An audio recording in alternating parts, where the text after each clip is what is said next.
राधे राधे महाराज जी। महाराज जी, मैं स्त्री रोग विशेषज्ञ हूँ। कुछ दिनों में तीज का व्रत, चौथ, नवरात्रे जैसे व्रत महिलाएं की अटूट श्रद्धा रहती है। महाराज जी, ऐसे समय में गर्भवती महिलाएं भी खुद गर्भ में पल रहे बच्चे के स्वास्थ्य का ध्यान नहीं कि अगर नहीं व्रत नहीं रखेंगे नहीं तो नहीं हो जाएगा। नहीं रहना चाहिए, क्योंकि उस समय आपके ही खान पान से बच्चे का पोषण होता है। जब गर्भस्थ शिशु होता है वो माँ के ही खान पान व्यवहार से पोषित होता है। तो अगर आप व्रत रहेंगी तो उसको पोषण तत्व तो नहीं मिलेंगे।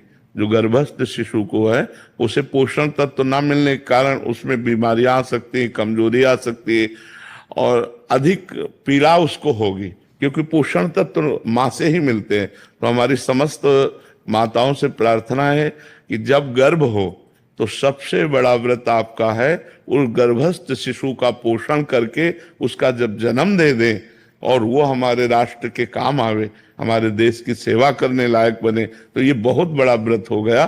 तो उस समय हमें लगता है कि जैसे निर्जला व्रत है या इस तरह के व्रतों का अनुष्ठान न करे, क्योंकि वो गर्भस्थ शिशु का पोषण माँ के ही खान पान से होता है। अच्छे सात्विक पदार्थ पावे और सात्विक वातावरण प्रकट करे, भगवत कथा सुने, ऐसे बाहरी तो करे लेकिन व्रत आदि न रहे।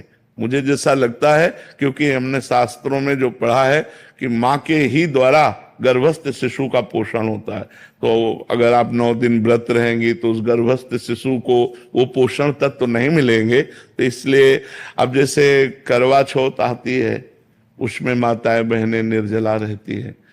अब गर्भस्थ शिशु को यदि नहीं पोषण तत्व मिलेंगे तो व्याकुल हो जाएगा ना, परेशान हो जाएगा। वो प्रतिक्षण जो नाभि में नली होती है वो माँ के ही उस शारीरिक नसों से जुड़े होती है, जिससे पोषण तत्व उसे जाता रहता है। जिसे नाल कहते हैं ना, नाभि, नाभि से, हाँ, वो पोषण तत्व जाता रहे।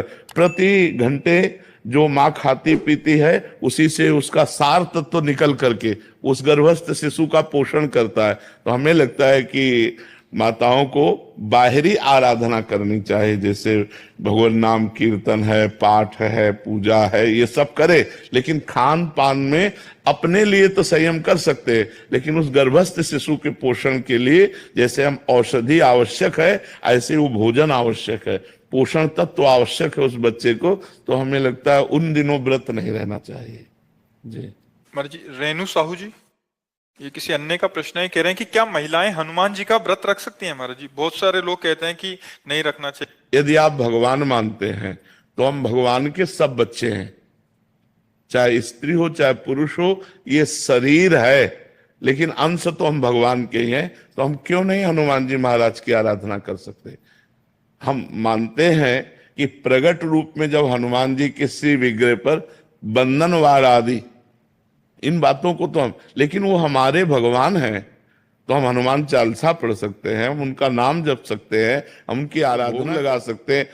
हम बंधन वार आदि की बात नहीं कर रहे कि जैसे उनके शरीर के बंधन आदि, क्योंकि उनका एक परम ब्रह्मचारी स्वरूप भी है, परम ब्रह्मचारी स्वरूप है ना। तो इसलिए जो निषेध करने वाले जन है उसी ब्रह्मचारी को लेके कि वो परम, पर वो भगवान है, वो कोई मनुष्य थोड़ी है, स्वयं शंभु है, स्वयं शंकर भगवान है कि नहीं, प्रसिद्ध है ना, स्वयं शंकर है, 11वें रुद्र का अवतार है। तो हमें लगता है कि जैसे आराधना तो सब कोई कर सकता है, पर हम बंधनवार आदि के लिए अभी प्रमाण नहीं पाया। अपने हाथ से हनुमान जी के शरीर को छूना ये अभी तक हमें, लेकिन हम अपने भाव से कहते हैं कि हमारे वो भगवान है, हम हनुमान चालीसा पढ़ें, हम हनुमान जी का नाम जप करें, हम हनुमान जी के लिए भोग की व्यवस्था करें। ये मान लो घर में हनुमान जी विराजमान तो रसोई बनाकर बढ़िया सुंदर भोग लगावें, ये सब हम हनुमान जी की आराधना कर सकते हैं। लेकिन बंधनवार चढ़ाना आदि ये हमें प्रमाण नहीं मिला, इसलिए हम इस विषय में हाँ नहीं कह सकते। बकाया आराधना तो की जा सकती है क्योंकि वो हमारे भगवान है। महाराज जी, आरती कर सकते हो? हाँ, भोग बनाइए, भोग लगाइए, आरती कीजिए। उनका जो श्रीअंग सेवा है उसके लिए, हाँ, उसके लिए हम नहीं कह सकते, क्योंकि उनका एक परम ब्रह्मचारी स्वरूप है। वो परम ब्रह्मचारी महान, तो कहते भाई हनुमान जी सबके हैं, वो हम भी कह रहे हैं।